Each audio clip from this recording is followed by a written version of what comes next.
Global company जस्तै कि Microsoft, Google, Apple जस्तो कम्पनी अलरेडी दुबईमा छ। अझै ए लेभलको कम्पनीहरू चाहिँ दुबईमा किन आउन खोजिरहेका छन् त? फर्स्ट रिजन रहेको छ तपाईँको यहाँको स्ट्राटेजिक लोकेसन। दुबई चाहिँ एसिया, युरोप अनि अफ्रिकाको सेन्ट्रलमा रहेको छ, जसले गर्दा चाहिँ यसलाई ग्लोबल ट्रेड र तपाईँको बिजनेसको हब बनाएको छ। सेकेन्ड रहेको छ यसको ट्याक्स एडभान्टेज।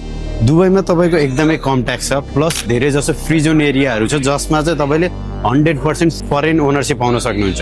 र थर्ड रहेको छ तपाईँको वर्ल्ड क्लास इन्फ्रास्ट्रक्चर। दुबईमा तपाईँले एडभान्स एयरपोर्ट, पोर्ट, लजिस्टिक अनि तपाईँको डिजिटल कनेक्टिभिटीहरू पाउनुहुन्छ। र फोर्थ रहेको छ तपाईँको बिजनेस फ्रेन्डली इन्भाइरोमेन्ट। दुबईमा तपाईँको कम्पनी सेटअप गर्न धेरै चाँडो र सजिलो हुने गर्छ, साथै तपाईँले इन्भेस्टर भिजा जस्तो सुविधाहरू तपाईँले यहाँ पाउन सक्नुहुन्छ। र फिफ्थ रिजन रहेको छ तपाईँको सेफ एन्ड स्टेबल इन्भाइरोमेन्ट। दुबईमा तपाईँले एकदमै स्ट्रङ लिगल फ्रेमवर्क साथै तपाईँले एकदमै स्टेबल पोलिटिक्स पाउनुहुन्छ, जसले गर्दा चाहिँ तपाईँको ग्लोबल इन्भेस्टरहरू चाहिँ दुबईप्रति धेरै नै आकर्षित भएका छन्। सो तपाईँ पनि यस्तो राम्रो ग्लोबल बिजनेस हब भएको ठाउँमा चाहिँ आफ्नो बिजनेस या इन्भेस्टमेन्ट गर्न चाहनुहुन्छ भने चाहिँ तपाईँ जुनसुकै टाइममा पनि मलाई सम्पर्क गर्न सक्नुहुन्छ। अगाडि मेरो नम्बर छँदैछ and I will be there to help you out any time.